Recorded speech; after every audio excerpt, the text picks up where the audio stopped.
I thought it would be, I'm so used to working with top secrecy, and when I first got on set with Knight, he's like, oh, what do you want to know? I'll tell you whatever you want to know, and he was serious. He like revealed many of the secrets. Of the show? Of the show. Oh yeah. Which then I internalized and did not give away.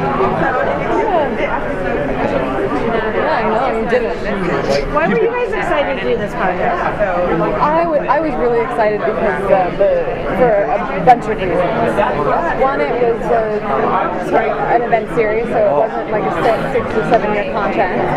And then I've got a phobia of long contracts. Not long contracts, but long year contracts.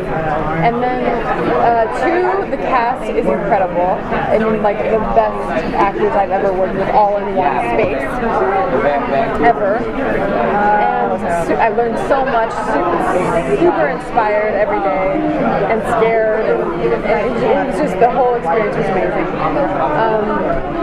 And then the third, the pilot, I read it, it was great. It was a really well written pilot that felt like the mystery was just, and the atmosphere was kind of jumping off the page. I remember really falling in love with that. Yeah, it was really evocative writing. I mean, that cast alone, though, when you walked in. And to know that Knight had never done television, it sort of felt like getting in on, like buying Apple when it was just offered as a public option or something. You know. But he made it so great. And he directed our pilot, and it really set the tone for the whole series. And you never know what a director's going to be like when you show up and work with them. Some are really, they take deliberative, very long time, long days.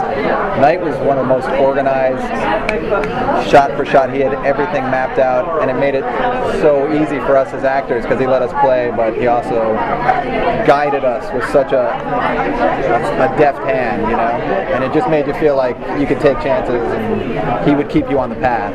At least he did that with me when I would say, am I giving away too much here? And then he would say, he'd be like, no, because I have this beautiful look from you. When you're giving her a look, it conveys everything that you need. You don't even need to do anything more. And he would really sort of tailor the performances to make us all look good. Make sure everything was grounded. Give us a rundown on your characters. Hear a little bit about, like, what do they like personality-wise? What was fun about playing them? We should do each other's. Teresa Burke, wife of Ethan Burke. No, I won't do yours. I'm Adam Hassler, special agent in charge. I'm the one that sends Matt, who's not just a co-worker of mine and a colleague, but he's also a friend that I've sent out into this mission to investigate these agents who have gone missing. But we have a personal relationship too. I know their family, and so I'm the one that has to break the news to her that her husband, there's been an accident and he's gone missing, and trying to split that difference by respecting my official capacity as a special agent in charge and not giving away or divulging any sort of the aspects of the investigation, but also as a friend wanting to tell her what I can to comfort and soothe her. It makes for a very delicate balance. And I play Teresa Burke, Matt Dillon's wife, who plays Ethan Burke, and I'm in Seattle, wondering where he's gone off to. I know he was sent off on an assignment, but then there's been a car accident, but there's no traces of his body, so that's odd. Our marriage has been on the rocks for a while. We've been married a long time. He obviously can't ever give me any information about his job because everything's classified, so we're in a tricky spot as a couple, as husband and wife, and I make the decision to go on the road and try to find answers and try to find everything. And so my journey is kind of separate in that way. And then the things that I find, I would have never expected. So. I agree. Now, how aware are either of your characters about Ethan's affair with his partner? We're both aware. Oh yeah. Because she questions me. She directly questions me. She's like, is he with her? And again, it's part of the official investigation, but I'm well aware of their history. You know. Me too, and that's one of the things we've been trying to get through and work through. And we were close to working through it at the start of the pilot, or the first episode, And then this is weird. You know, I know that he went on an assignment to find her, or I figure it out because I'm not dumb. And now we can't find him. And so something's fishy to me. So I just need to know as a last attempt to save the marriage. So you're both part of the outside Wayward Pines story, right? Yes.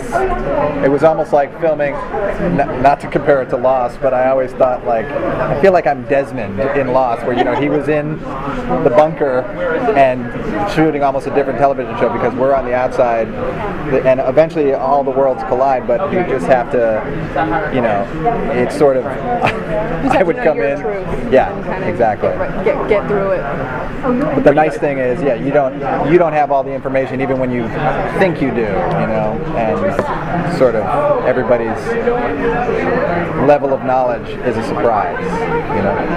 When you guys are cast, do you immediately run out and get the books and read them as soon as you can? I did that with the first one. Yeah. I devoured it, and then I stopped because they said things were going to change, and I just needed that first one to know where they got the material.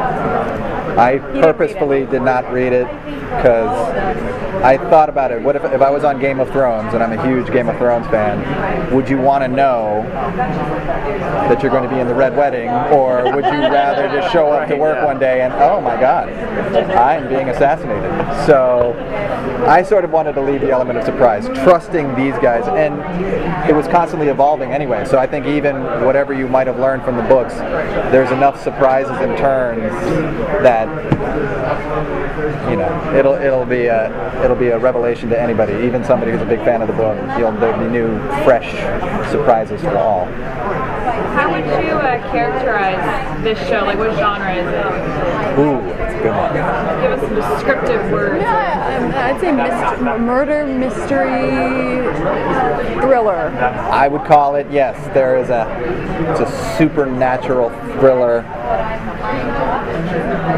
Chad, how would you categorize in 2 words? What genre? Go. I know, it's a tough one. How do you define your children? I would say thriller. It's a thriller. Yeah. See? A funny thriller. It's a funny thriller. There is a lot of humor. Oh my lord. I think just a filler. A filler? Vanilla. But when you get all of these crazy actors together and everybody's so incredibly talented and everybody's probably used to being #1, you know, on the respective movie sheet, and then you get them to all sort of dovetail their performances, it makes for some, because everybody has a different working process.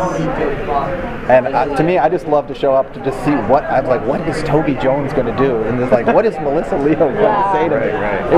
It was exciting just to show up to work and see what's going to happen. Yeah. Playing off that, what was it like working with just some of these huge names from film? Some of it being their first time in TV.